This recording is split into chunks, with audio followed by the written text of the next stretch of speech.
Welcome to the spring edition of the Beloit Today Show. This is Beth Jacobson, and I'm Pam Lathrop with the City of Beloit. We are here today at the Kruger-Haskell Municipal Golf Course. What do you think of the weather today, Beth? I thought it was supposed to be spring. Well, I saw some robins, and we are at the golf course. There's a little bit of blue sky, but we are hoping for greener grass. Yes, we are. Yes, we are. We have a full show today. Beth, you want to tell our viewers what we're going to be doing today? Sure. Pam's going to start the show by interviewing Mark of the golf course, and he'll be talking about the construction. And then I'll be interviewing Chief Jacobs about the new NIXO program that they'll be rolling out soon. I will be interviewing Norma Vargas because it will be Yard Waste Week when this show is aired. And then you'll be joining Bruce Legoski to talk about Arbor Day. Yes, Bruce is going to tell us about the Arbor Day celebration this year and give us some exciting information about things that have been happening in Beloit recently. And then we hope to catch up with Deb Fredrickson to talk about some of the upcoming activities in the month of April and May. And that's our show, so stay tuned. Stay tuned.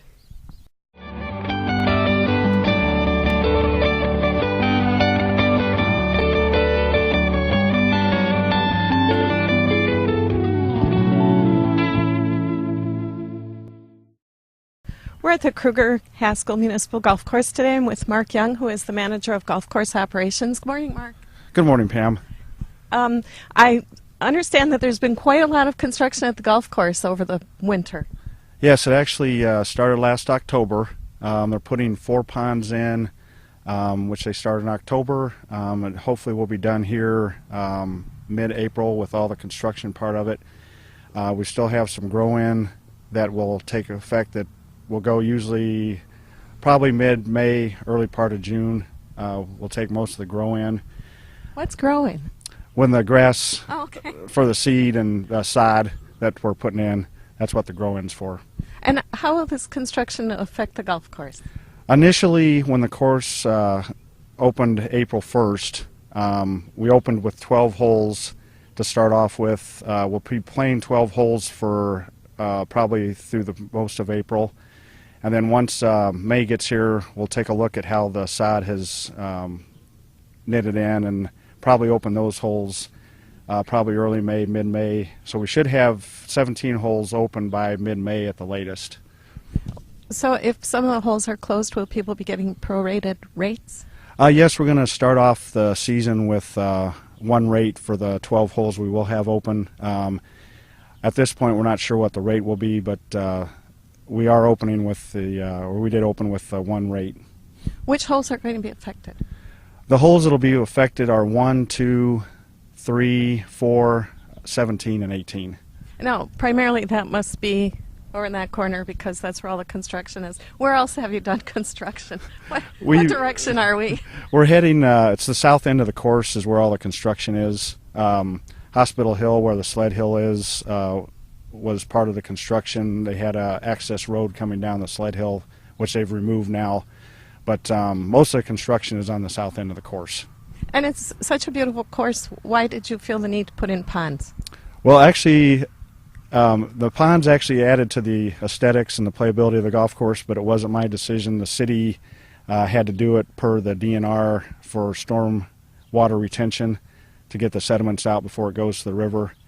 And the golf course was the best location that after they did a study in the city to get the best results from the ponds. So that's why they went into the golf course. Okay. And this golf course has won awards, right? Didn't we win an award in 2010? We did have one of the best places to play from Golf Digest that year, and it's we've done a lot of improvements over the last 4 years. The golf course has come a long way since 4 years ago as far as the maintenance and the overall playability of the golf course.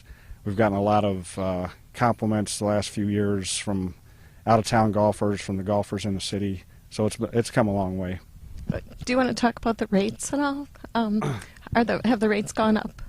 No, actually the rates have stayed the same, and on season passes we actually dropped the rates this year because of the construction. And the rates will stay down on season passes throughout this year.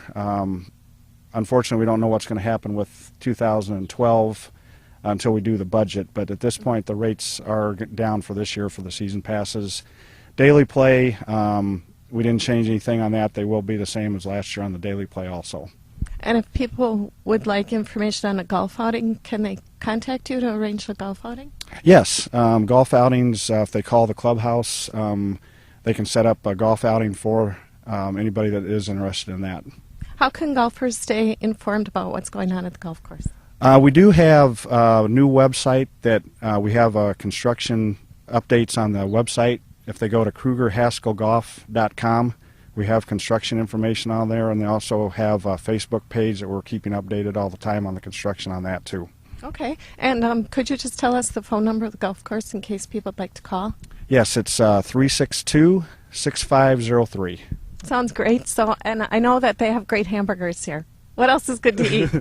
They have, he always has roast, some chicken sandwiches that are good, and the French fries are really good too.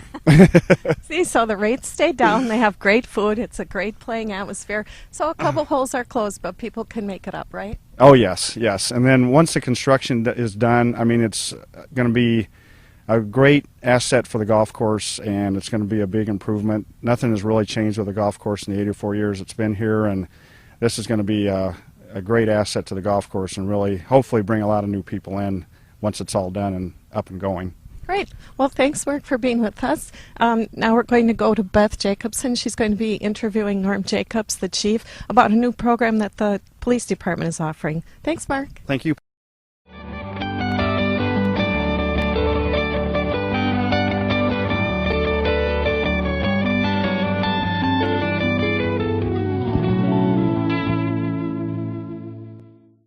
Hi, I'm here with Police Chief Norm Jacobs, and we're here to talk about the new NIXL program that the police department will be rolling out. Can you tell us, Chief, a little bit about NIXL? What does it do? How do you use it? Sure, Beth. NIXL is a communication platform that's available to municipalities in the United States, and it gives municipal government the ability to send information to people in their community who have signed up to receive certain types of information. The good thing about NIXL is that people who sign up for this service are able to get information that they know is accurate and specifically from the agency that they sign up for. It's secure. All messages come from people who are trained to give those messages, and you know that it's reliable. And the information that they give out is emergency information, or what kind of information? Is it coming from directly from the police department? Yes, at this point it will. We would like to send out emergency messages to the community that we think are very important for their safety, or where we need their eyes, or where we need their help in some way. There's a number of different things you can do with this system. You can send out emergency messages, advisory messages, just general community messages, or traffic messages. But in our case right now, what we would like to do is keep it to things that are very important to the community's safety. Sure. And how do people, what type of messages are we talking about? Email or text messages? What program will Beloit be working with? We will send out text messages that people will receive after they've signed up for the program. And the text messages will give them information on things that are important to them. We believe we can send out information on snow emergencies. We could send out information on missing persons. We might send out information on ongoing crime, where a suspect might be on the loose in an area, and we can give that information to people in that area where we think that might be helpful for us. And is there any fee for this, or is this a free service to our residents? It's a free service to the residents. Normal fees do apply for text messaging. For us, it's free to send out the text messages themselves. Also, right now, we can send out email messages to your home computer, which would give you more information. In the future, NIXL has planned a program that they do plan on charging a fee, and we'll be considering that, whether it's necessary for the community to have more information than just the text messages. So how do we tell our residents, how do they go about signing up for this program? Tonight they can go home to their computer and type in www.nixle.com, and they can go to the Citizens section on the computer and sign up. What they will do is they have to put in some information about their name, their address, and their text, the telephone number, and that's how the service can locate information specifically for them that they want to receive. Fantastic. So the program will be up and running, and is there anything else you want our residents to know about the program, or you just encourage everyone to sign up? I would encourage anybody that's interested in this type of information to go to the website and read about it and sign up for it. It doesn't cost anything right now for anybody, and we'll get information as we can out to the community. I think it's another way that we can help keep the community informed directly and in real time, which is very important nowadays. Yes, definitely. Well, thank you, Chief, for telling us about this. This sounds like a great program. I think that it's important for our community. We're up to date with technology, and thanks again for allowing me to interview you. You're welcome. Norma Vargas, the Operations Assistant at the Department of Public Works, is with us today to talk about the upcoming yard waste program. Hi, Norma. Good morning, Pam. Thanks for coming over to talk about it. I have my stick. I see. Is it the right size? Yes. Actually, our spring yard waste program will begin on April 11th and run through the 29th, and we will be collecting yard waste. We will be collecting leaves, as long as you properly bag them in a proper yard waste bag or a biodegradable bag. And we do collect branches, as you may see, Pam. We do collect the branches in bundles no longer than 4 feet wide and 2 feet wide in diameter. I always wonder, when I bundle those, can I tie them with a piece of cloth? We actually twine, and then you need to put a sticker on them. Okay. So you put your stickers on your bags, and you put the stickers on the bundles of branches. You set it out with your trash on your normal trash day a few feet away, and the collectors will come by and pick them up for you. Now you're talking about a sticker. Tell me about the sticker. The stickers are $1.50. And you can obtain those at any of the City Beloit facilities, Grinnell Hall, the Treasury Department, Out With Us, Leisure Services. All 3 Walgreens this year will be having them, both Ace Hardware locations, Woodman's, Shopco, and you can purchase them in sheets of 5. They come in sheets of 5, and they cost $1.50 each sticker. So you put them on, and we'll collect them. If they don't have a sticker, the collectors will not take them. Is there a limit on the quantity that we can put out? No, no limit. There is no limit.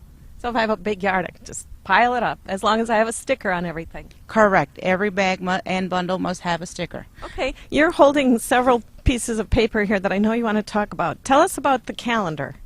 The 2011 citywide calendar is out there, and you can obtain these at the City Hall Treasury Department, the Department of Public Works, and they come out every first of the year.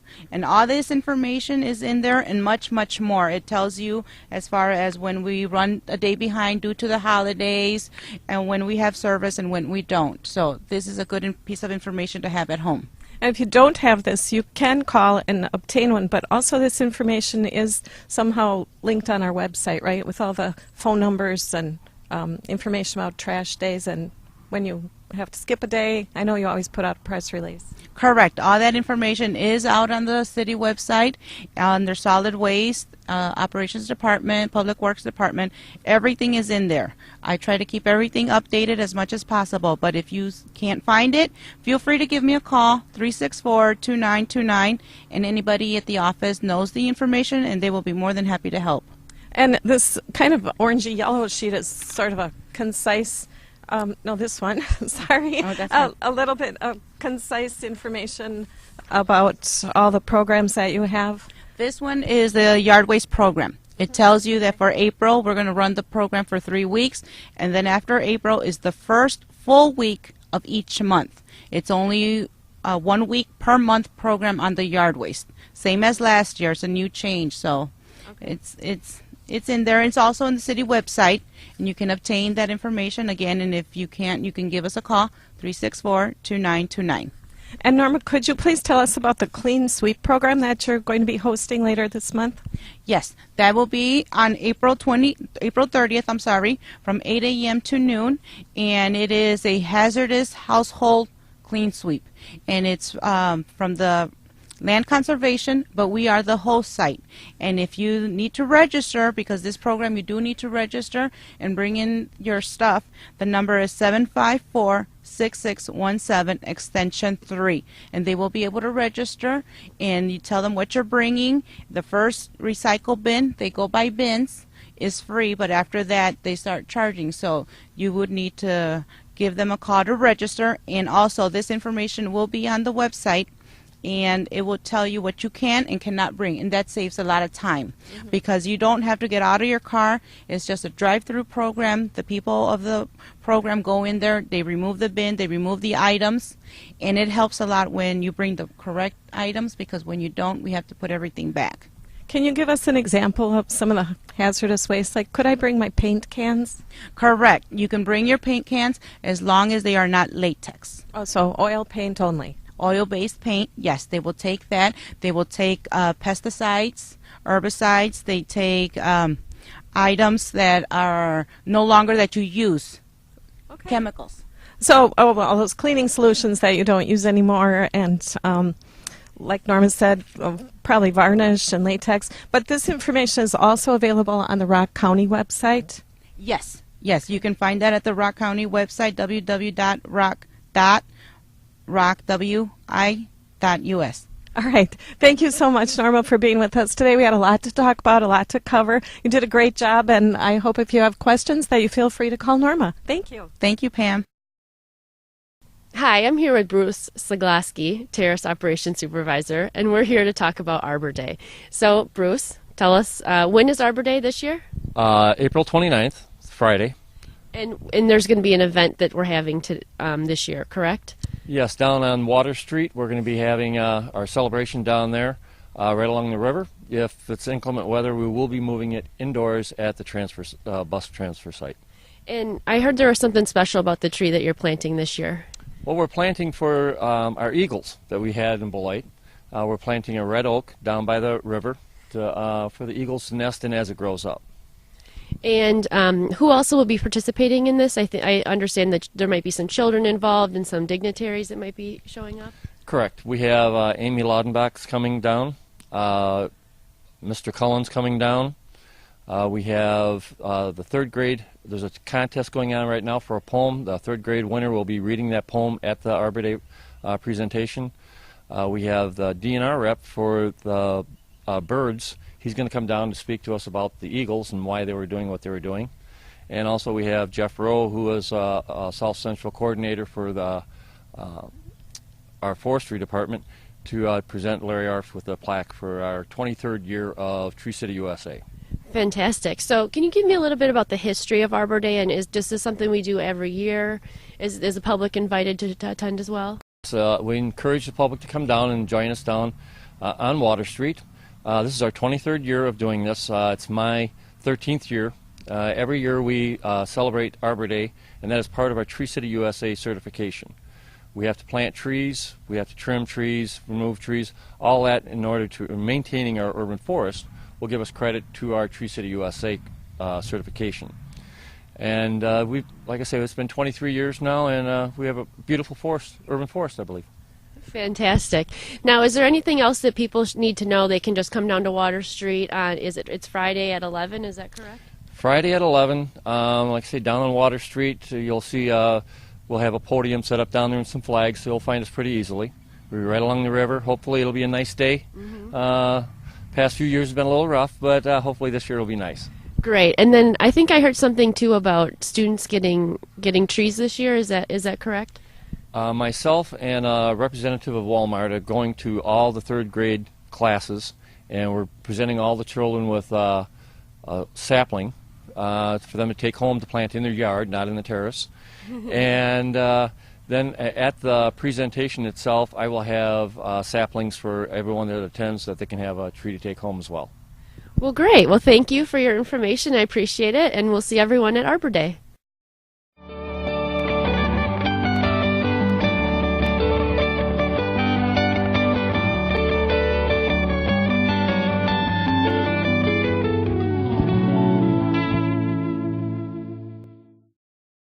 Hi, I'm Deb Fredrickson, Executive Director of Visit Beloit. It's spring in Beloit, and with spring, the riverfront and the downtown begin a busy season of the fun and excitement.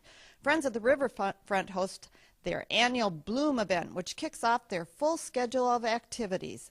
Bloom is a Friends of the Riverfront biggest and largest fundraiser. Join us at the Rotary River Center on April 29th from 6 p.m. to 8:30 p.m. as we gather to enjoy friends, art, nature, and music. Come down to the river to view and bid on beautiful nature-inspired art. All proceeds of Bloom benefit the beauty and maintenance of Beloit's fabulous riverfront. It's a free event, and all are welcome. Please bring your friends and family. Friends of the Riverfront are working hard to bring you fabulous, family-friendly, fun Fridays with their new events called Music and More. Every Friday night there will be something going on in Beloit at the Riverfront. Stay tuned for more details of storytelling, gospel, Latino music, and more. And today I have with me Nikki Meyer, Executive Director of Friends of the Riverfront, to tell you what that more is. Hi, Deb. Thanks so much. And yes, Deb mentioned Bloom, our only fundraiser, and that will be Friday night, not on a Saturday, but Friday, April 29th. And we have some exciting things, so come down and be part of the silent auction, followed by the live auction. And Miss Beloit will be there, the newly crowned Miss Beloit. So we'll see you for Bloom, and then our season really kicks off. Music and More, almost every Friday night. We kick off our concert series on June 17th with Cashbox Kings. We also have some of the favorites of Beloiters all around. Little Vito and the Torpedoes, Rhythm Rockets, the Jimmies, West Side Andy. But we've also added some new and exciting parts.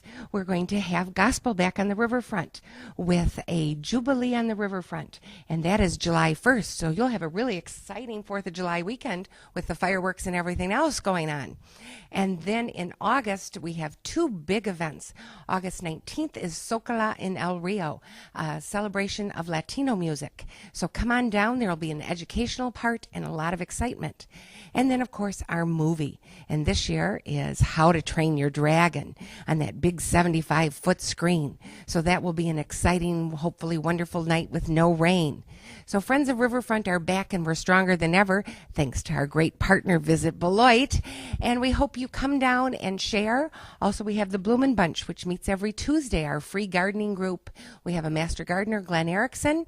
We meet on Tuesday mornings from 9 to 11 at the Rotary Center, and we garden, get dirty, share tips, and just have a really, really good time. So thanks, Deb, for supporting Friends of Riverfront in so many ways and getting the word out. Thank you, Nikki. We love Friends of the Riverfront. They have so much energy and provide us with so many wonderful events all year long. And then on the evening of April 30th, don't miss the Angel Museum Sip and Taste from 6 p.m. to 9 p.m. at the Eclipse Center. This is community event showcases a taste of Beloit, as well as featuring the wonderful Beloit restaurants. In addition, attendees can taste great wine and specialty beer, primarily from the great state of Wisconsin. This year's event will also feature local artists who will be on hand exhibiting their works such as oils, enamels, engravings, silkscreens, watercolors, and three-dimensional cast papers, to just name a few. There'll be a live auction and will include art pieces from the participating artists. Music, fun, and surprises will make an evening that will be entertaining. Join us on that evening and help support the Angel Museum and sustain its operations. The downtown is going through State Street reconstruction.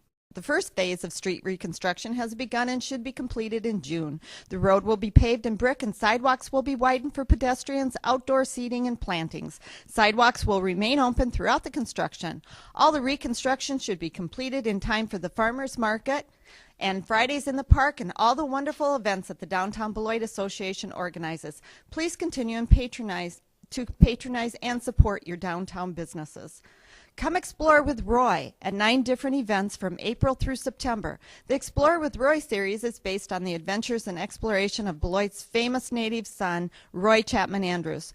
Roy explored the world for the American Museum of Natural History, and many believe he was a real-life inspiration for Indiana Jones. Adventure awaits. Don't miss Explore with Roy's kickoff event on Saturday, April 16th, as we enjoy 2 showings of Indiana Jones, Raiders of the Lost Ark at the Rotary River Center. Shows will start at 2 and at 4:30 p.m. and are free to the public, but attendance is capped at 150 people per show, so come early to snag a seat. Remember, in May, plein air is a great time to wander and watch artists create along the riverfront and City Center. The Beloit's Farmers Market pre-sale begins May 7th, and Fridays in the Park begin May 27th, and the fabulous Art Walk is scheduled for May 20th and 21st. And don't forget the popular Memorial Day Parade. So mark your calendars because they are going to get busy and full of fun in Beloit in April and May. Make sure you stop by Visit Beloit and pick up your new spring and summer calendar of events, or log on to visitbeloit.com. Become a friend on Facebook and receive daily updates of the happenings in Beloit. The new Visitor's Guide, Dining Guide, and Lodging Guide are also available. Also check out our new website at visitbeloit.com. Thanks, and we'll see you next month for more fun and happenings. Well, Beth, that wraps up another show. Yes, this was a great show. We learned a lot today. I hope that everyone can sign up for the Nixle program through the police department. It's fairly easy to do. You just get online and all the instructions are there. Yes, it should be easy, and it was nice to get a refresher on yard waste as always, so that everyone knows how to dispose of it properly to make our staff happy. Yes, of course. And we are looking forward to Arbor Day. Yes, I'm looking forward to Arbor Day and also to see the golf course finally, the actual project to be complete in June. And I was holding a golf club, so actually this year I do hope to get out on the golf course and use that golf course. Me too. I do as well. And so we want to wrap up the show and thank the staff and thank our guests today. Yes, and we'd like to thank Jishnu for the new song that we have on the beginning of our show. And all the new graphics. So thanks, everyone, for your help. And again, if you have any questions, please feel free to call us at the City Manager's Office, Pam Lathrop And Beth Jacobson. Have a great day.